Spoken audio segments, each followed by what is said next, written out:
Tərəfi 12,4 santimetr olan bərabər tərəfli üçbucağın perimetri şəkildəki fiqurun perimetrinə bərabərdir. BC və DI parçalarının uzunluqları cəmini tapın.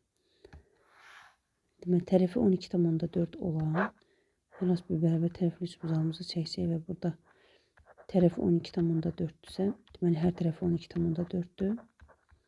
Və onun perimetri olacaq P bərabərdir 3 vurulsun 12,4.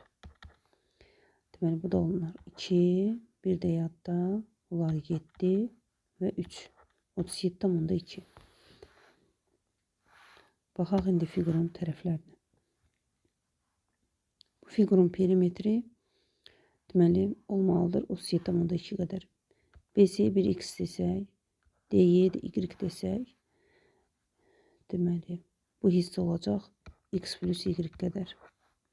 Bura bir A desək, burada bir B desək, A üstə gəl B isə olacaq 7,3.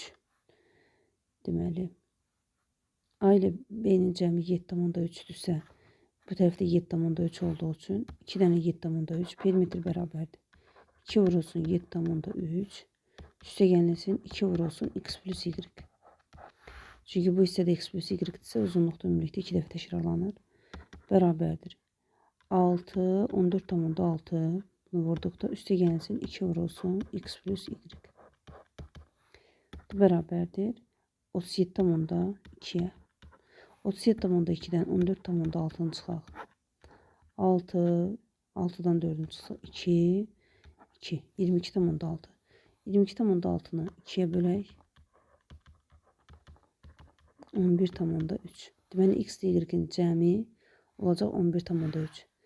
BC ilə DY-nin cəmi də elə x plus y olduğu üçün cavab olacaq 11,3.